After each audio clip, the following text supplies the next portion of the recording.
Basahin natin yung ating key verse para tayo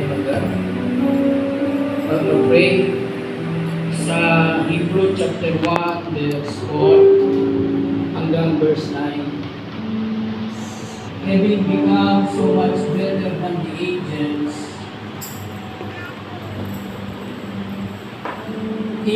he has by powers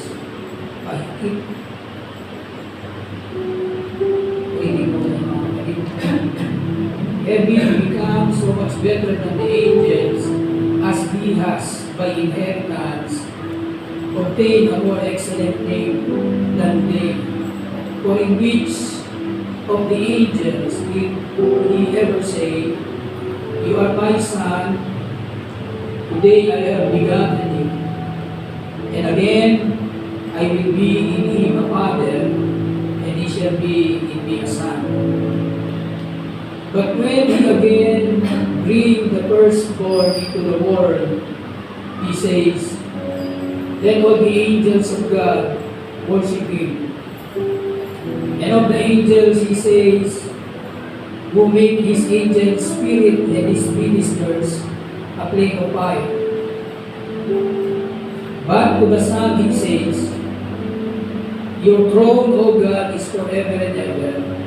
A scepter of righteousness is the scepter of your kingdom. You have loved righteousness and hated lawlessness. Therefore God, your God, has anointed you with the oil of gladness more than your companions." Kaya tayo, Panginoon Diyos, Panginoon, salamat po. Sa umagang ito, Panginoon, pinupuli ka namin na kami na tinulungan namin at patawarin mo ang aming mga kasalanan, ang aming sa amin.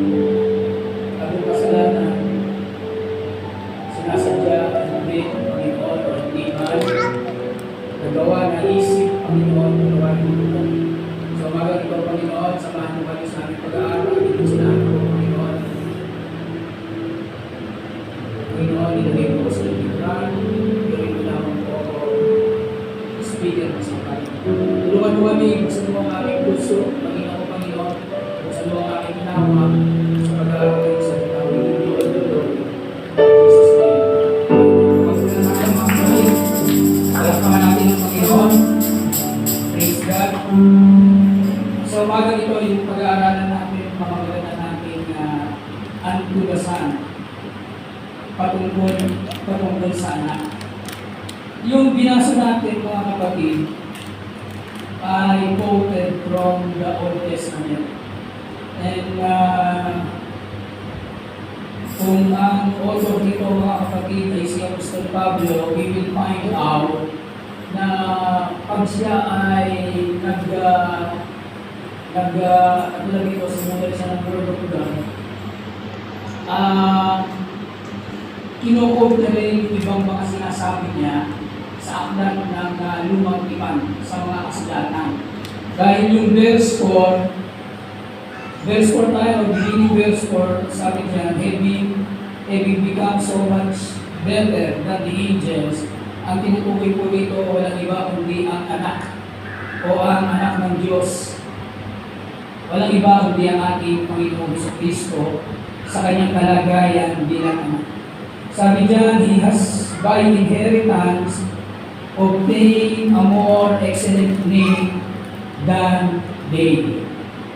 Sa pamamagitan ng mana, siya ay nagkamit ng higit na excellent. Ang Tagalog na excellent, most excellent name than they. No? Ang factor, mga kapatid, ay yung pangalan ng Panginoon. Sabi ito, more excellent name than they. Nandun yung factor sa pangalan ng Panginoon. No? Kasi mayroong logic, no? Halimbawa, pagka tinanong ka, si Maria ba ang ina ng Diyos? Siyempre, sila sasabihin nila, oo. Kasi ang pinanganak ni Maria ay Diyos. Hindi man direct. Pagkasama, hindi Diyos ang pinanganak ni Maria. Si Kristo ba ay Diyos? Oo, hindi ang pinanganak niya ay Diyos. So, logically, in logic, papasok si Maria na ay ina ng Diyos. So, something like that. Pero ang factor, mga kapatid, ay hindi doon sa ipinanganak, kundi doon sa ibinigay na pangalan sa batang ipinanganak. So, it seems something like this, mga kapatid. Mag-segue lang ako. Kasi sabi diyan, he has by inheritance obtained a more excellent name than they. So, yung sanggol na nasa sinapupunan ni Maria ay sabi ni Miguel, sabi ng angel, ikaw ay maglilingin sa pamamagitan ng Espiritu Santo. Nililiman ka ng Espiritu Santo. That's the reason ng paglilingin ni Maria. So ito ay magdadalang tao hindi dahil sa pamamagitan ng isang lalaki, so sa pamamagitan ng Espiritu Santo. And then in Luke 1:35, ang sabi doon, at ang banal na bagay. So that's the factor there, no? Sa English, and that holy thing, yung nasa sinapupunan ni Maria ay banal na bagay. No? Hindi pwedeng ipanganak ng Diyos. Ang nasa sinapupunan ni Maria ay banal na bagay. At kung ipinanganak ito, Luke 1:35, that's what been recorded in the Bible.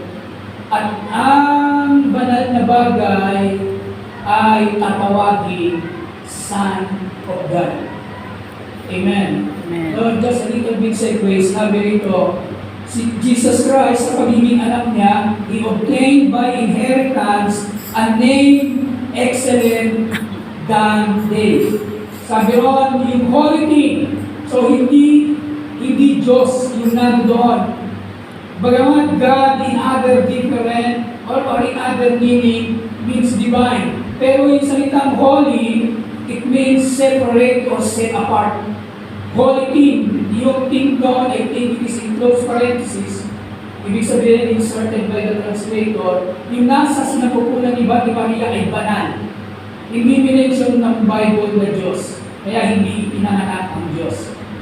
That holy thing shall be called the Son of God, tatawagin anak ng Diyos. Ang pinanganak ni Maria ay anak ng Diyos. And then, ang factor ay nasa pangalan. Ang sabi ng Matthew 1:21, ang pangalan ay nanggaling sa langit, hindi nanggaling kay Jose, hindi nanggaling kay Maria. Ang sabi ron at tatawagin mo ang kanyang pangalang Jesus. Bakit nasa pangalan yung factor? Dahil sabi ng Isaiah 9:6, For unto us a child, for unto us a child is given, or a child is born. For unto us a child, ayun for unto us a child is born. Ano yung ipinanganak? Child. Bata. Diba? Hindi Diyos. For unto us a child is born, unto us a son is given.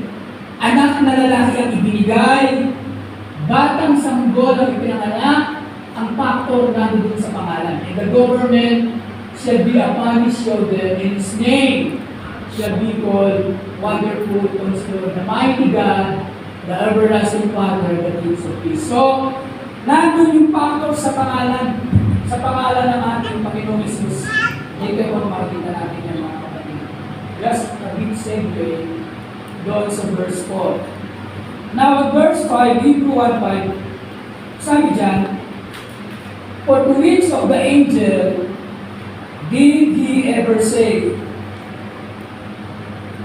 You are my son, today I have begotten you, and again, I will be to him a father, and he shall be to me a son. So, in verse 5,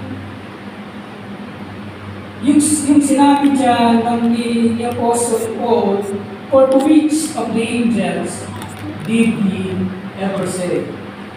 Ayan. No? For to which of the angels said he at any time? Kanino sa mga anghel sinabi niya kailanman? Yung quotation o yung praise kanino sa mga anghel, mga kapatid, wala po ito sa, hindi po ito quoted sa Old Testament na kung saan kinode yung salita, Thou art my son, this day have I begotten thee.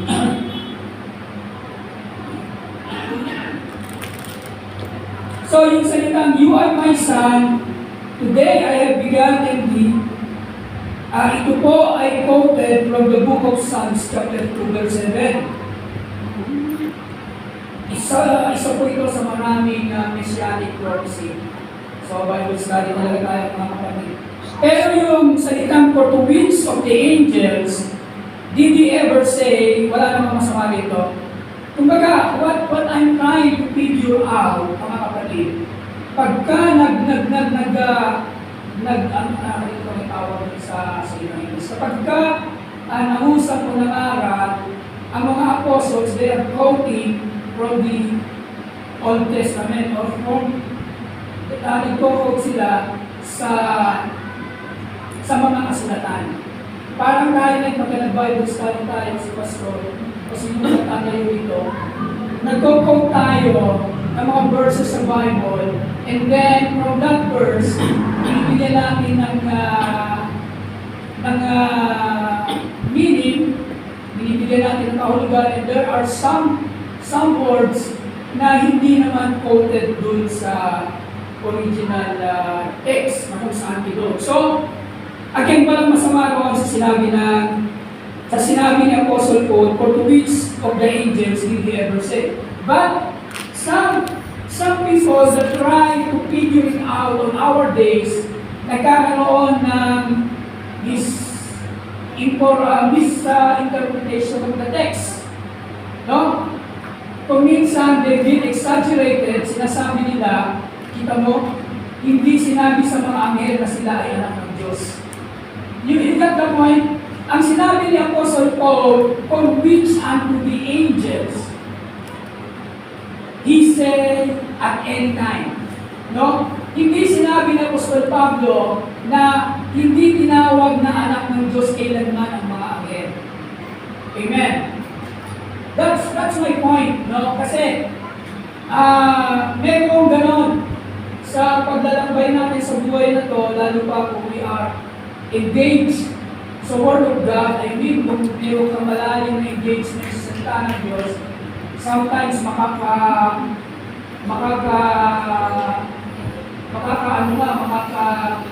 salamuha na mayroong ganun paniniwala. Kita mo, hindi anak ng Diyos ang anghel. Dahil sinabi ni Apostol Pablo sa Hebrew 1:5, kanino sa mga anghel, sinabi niya. So, ang point there, mga kapatid, yung salitang, you are my son, today, I have begotten you. Yung salitang yun ang hindi niya sinabi sa mga anghel.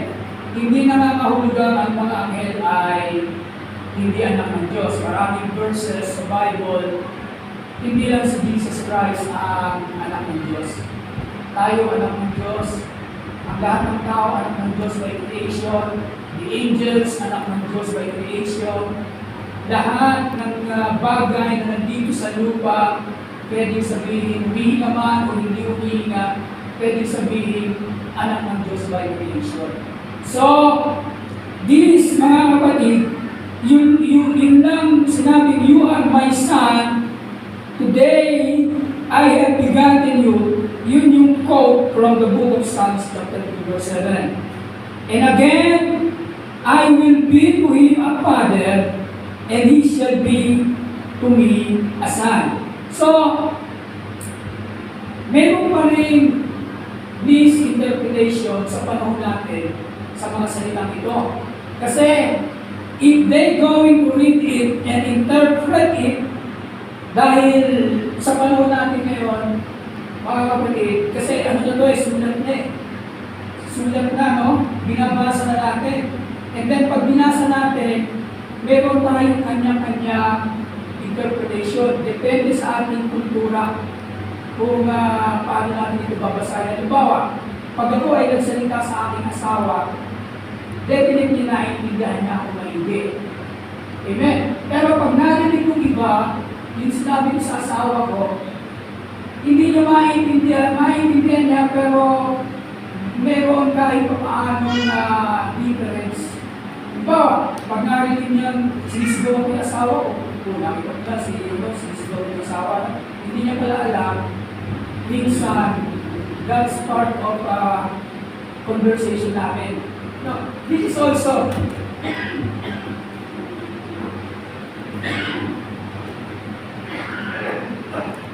Bubutatan. excuse me. Palibhasa, sulat na, pero nung sinulat ito ni Apostol Pablo sa mga taga-Hebreo, walang doon. Walang misinterpretation doon. Palibhasa, sulat na binasa na, nabasa natin ngayon, binasa ng iba't ibang reliyon, meron silang kanilang pananaw. Now, number 1, na pananaw tungkol sa salitang ito. You are my son. Directly, ang ama. Kasi sinabi niya, you are my son. Directly, ang ama ang nagsasalita. No? Tama naman. At ang sabi niya, today, I have begotten you. So, number 1 interpretation, ang ama ang nagsasalita, at yung sinabing, today, I have begotten you, ngayon, ipinanak kita. Ibig sabihin, yung anak, ipinanganak ng ama. Hindi namin pwede tutunan yung nakasabi. So, palibhasa, binasa, nabasa, ng iba't ibang tao may kanya-kanyang pagnawa. Now, logically, kung ito yung ating belief, nanganganak ba ang ama? Ang ama, ang lalaki, nanganganak ba ang lalaki? something just to establish their jury. Hahanapan kanila ng bagay na nanganganak kahit lalaki. Di ba? Just to establish their jury. Sige, palagay natin may lalaking nanganganak for the sake of argument. No? Ilusot natin, may lalaking nanganganak. The next question is, ang sinabi dyan, Today, I have begotten thee. Pagka sinabing today, mga kapatid, it is a time element. No, ngayon. Yung salita ngayon, time element.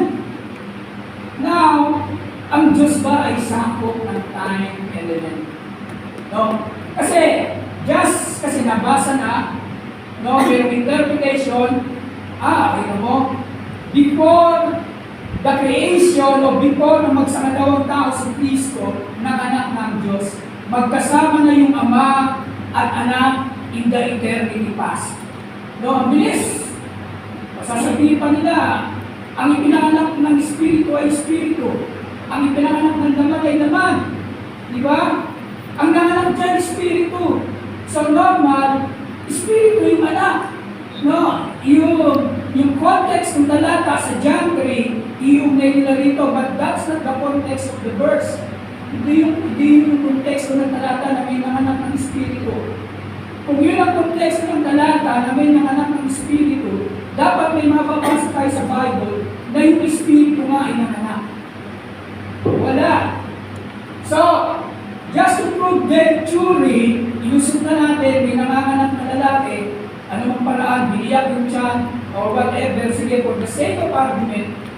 Pero yung salitang today, God is not subject on time. Mga kapatid, ang Diyos sa kanyang natural na esensya, sa kanyang natural na kalagayan, ay hindi sakop ng panahon. Amen? Ay, hindi natin yung mga kapatid, Amen. Praise God! Sabi ng Genesis 1:1, in the beginning, created God, in the beginning, God created the heaven and the earth. So, yung salitang in the beginning, hindi ito time or hindi ito panahon ng pagpasok ng oras. Pag sinabi in the beginning, it is before time.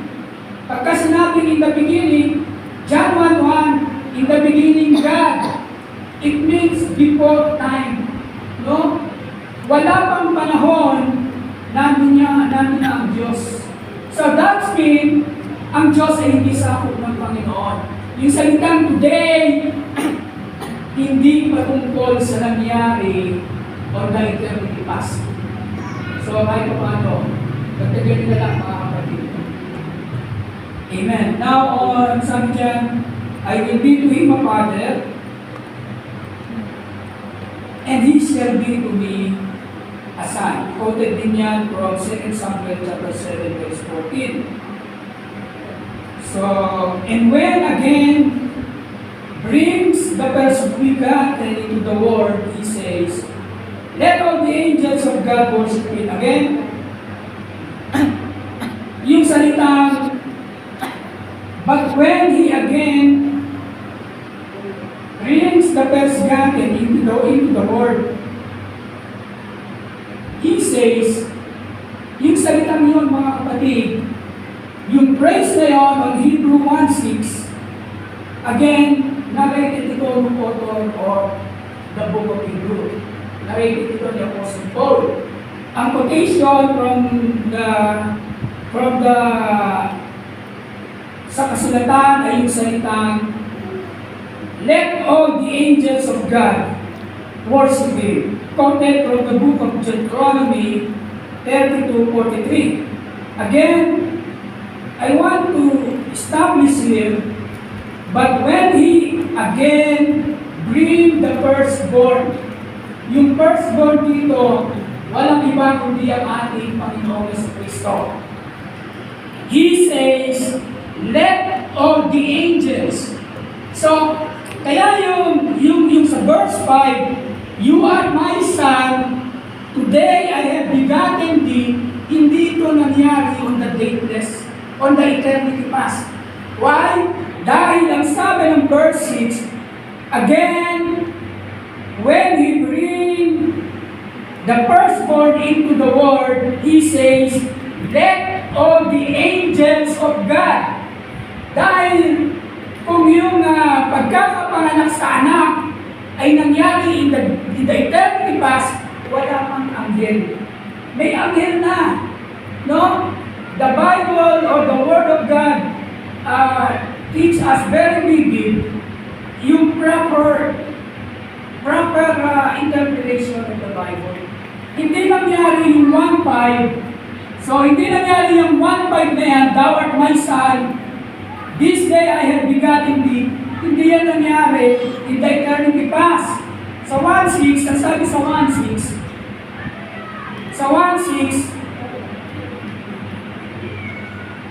okay, dito na lang. Sa 1:6, ang sabi dyan, dahil nung sinabi ng Panginoon, ipinanganak kita ngayon, yung first begotten, ang ating Panginoon Jesus, kaya sa Colossians 1:15 He is the image of the invisible God, the first begotten of all the creature. No? Mga proof text, ito mo si Jesus Christ, pinanganak o nilikha, creature. First begotten. No? Kaya sinabing first begotten, mga kapatid, when He bring the first begotten into the world, He say, let all the angels, mayroon ng mga anghel. Nung sinabi ng Panginoon, today, you are my son, today I have begotten thee, this not happen in the eternity past. Dahil may anghel na. Diba? Nang dinala niya ang panganay, si Jesus Christ ang first begotten. Sa Colossians 1:15, He is the first begotten. Kaya mayroong visible form, yung invisible God because of Jesus Christ. Kaya binanggit ng Colossians 18:16, all are created by Him because of Jesus Christ. No? Kasi ang Diyos sa kanyang natural na esensya ay Espiritu.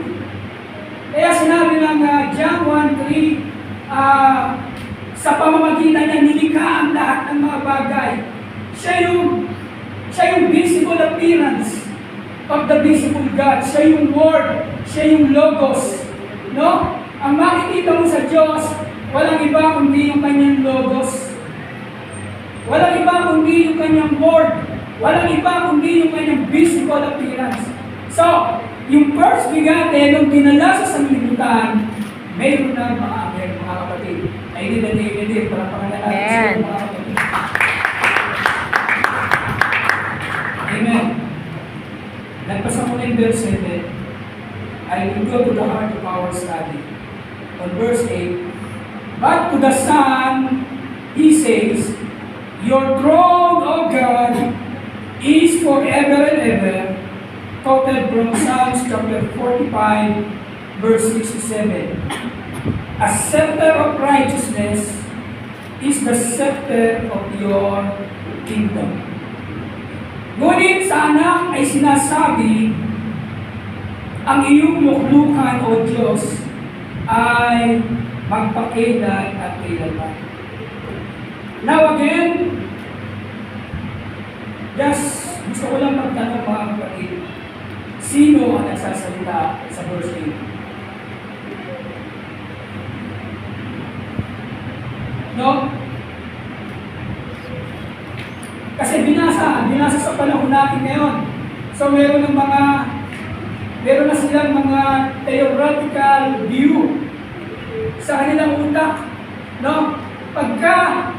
Pagka in-interpret nila, ang nagsasalita dyan yung nasa verse 5 kasi tuloy-tuloy yan eh. You are my son. Ang nagsasalita dyan ay yung God the Father. Amen, no? Yung nagsasalita dyan, but to the Son, He says, walang iba kundi ang Diyos Ama. Yung Diyos Ama, sinabi niya sa anak, your throne, O God, is forever and ever. Again, yung salitang, nandiyan ba yan? Yung salitang, your throne, thy throne, O God, is forever and ever. A scepter of righteousness is the scepter of thy kingdom. Yung salitang yan, mga kapatid, ay quoted from the book of Psalms, chapter 45, verse 6. At yung verse 9, quoted then from the book of Psalms, chapter 45, verse 7. Now, yung quotation dyan, mga kapatid, na kinote ni Apostle Paul, ay yun lang salitang, thy throne, O God, is forever and ever. Dahil yan ang malinaw na mababasa natin sa Psalms chapter 45. Yung salitang, and unto the Son, or but to the Son, He says, hindi po yan quoted doon sa Psalms 45. Now again, sino ang nagsasalita o sino ang nagsabi, but to the Son, He says, walang iba kundi yung author ng book of Hebrew. Narration niya. No? Kaya, pag binasa mo ito, meron kang sariling o meron kang theoretical view na iba sa view ng nagsalita, meron ka nang agad ipakikilala ng dalawang Diyos. No? Halimbawa, Brad, may naka-encounter ka. Kita mo? Mayroong anak ng Diyos sa Biblia. Meron naman talaga. Mayroong Diyos anak. Kasi, at tungkol sa anak, yung verse 8, sinabi sa anak, sino ba yung anak? Yung anak ng Diyos. Sa verse 8, tinawag na Diyos ng anak. Ang iyong luklukan o Diyos. No? Pero yung salitang at sa anak ay sinasabi, not quoted on the book of Psalms, chapter 45, 46, kung saan kinote yung salitang ang iyong trono o Diyos. Pag binasa mo ito, ay magsisegue lang ako ng konti, mga kapatid. Pagka binasa mo ito, sa Psalms 45, thy throne, O God, yung God doon ay Elohim. No? Sabi nila, pag sinabing Elohim ay plurality of God. Hindi lahat. Hindi porket nakabasa ka ng Elohim, plurality of God na.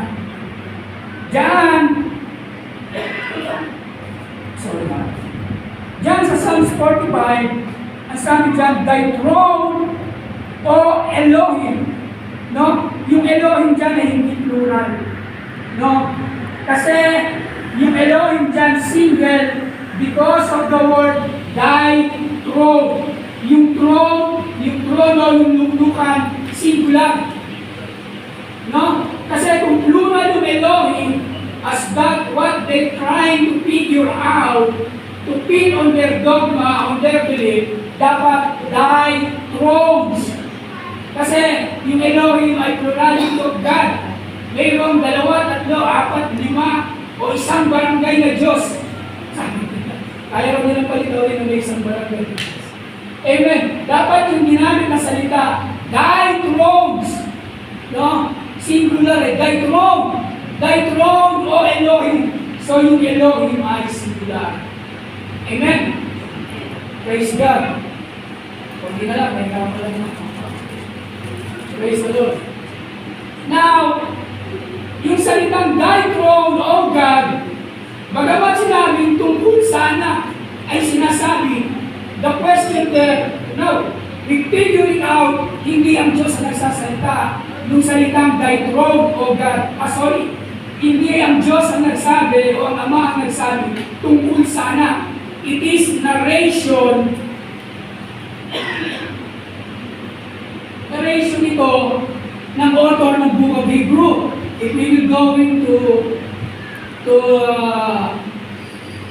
kung ipapalagay natin sa Apostol Pablo, ang author ng Book of Hebrew, narration ito ni Apostle Paul. Now, bakit sinabi ni Apostol Pablo, thy throne, O God, kung hindi sa anak pinapatutol yung verse 6.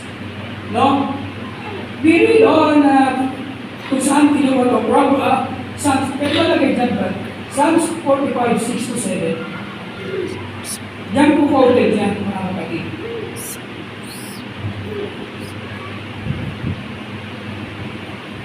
Kunti na lang, mga kapatid.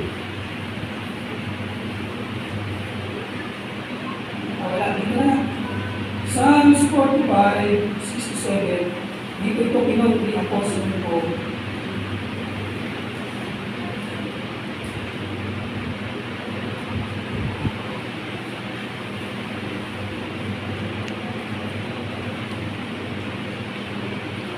Yeah.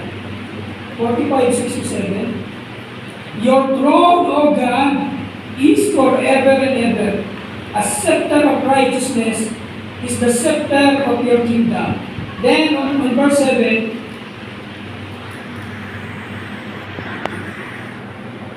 sa verse 45, 6 to 7. Yeah, then for verse 7, you love righteousness.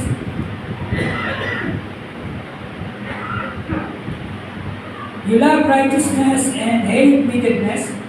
Therefore, God, your God, has anointed you with the oil of gladness more than your companions. Very low. Now, dito hindi natin nabasa yung narration ng Book of Hebrew.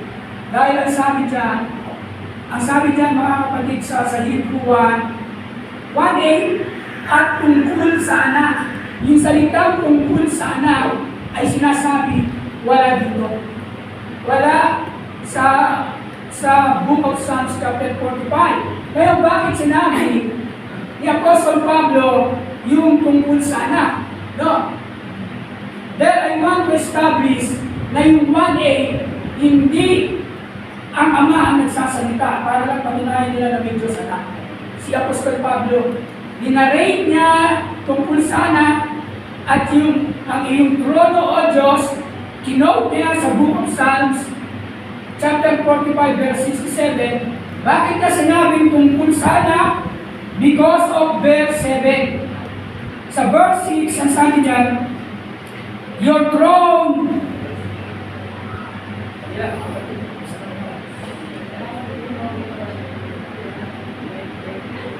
Sabi ko kung siya.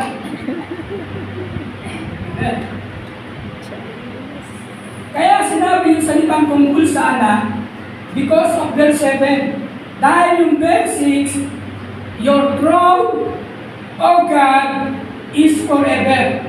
Yung Elohim dyan, single, dahil yung salitang throne ay singular. No, yung Elohim ay singular. No? Yung sumulat nito, ito ay isa sa maraming messianic prophecy o mga propesiya na patungkol sa Kristo. Yung sumulat nito, mga kapatid, walang iba si Haring David, pag sinabi niyang God, he is pointing to Yahweh, he is pointing to Adonai, he is pointing to God of Abraham. Now, bakit sinabi ni Apostol Pablo sa Hebrew 1:8 at tungkol sa anak? Because of verse 7, ang sabi sa verse 7, you love righteousness and hate wickedness. Therefore God, see the word na sinabi, therefore God, your God. Ngayon nga ang Diyos, ang iyong Diyos, ibig sabihin, mayroon kang mabilis na pag-unawa, yung Elohim, sa verse 6 ay mayroong Elohim. Sabi ron, your God. Therefore, God, your God. No? So, it not goes that way. Kaya binanggit ni Paul, ito ay patungkol sa anak dahil ito ay messianic prophecy. No? Ito ay tumutungkol kay Kristo.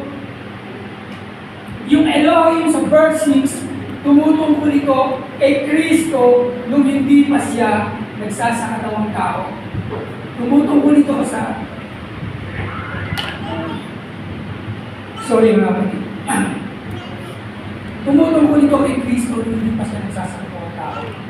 Sabi doon, your throne, O God, pertaining to Jesus, nang hindi pa siya nagsasakatawang tao.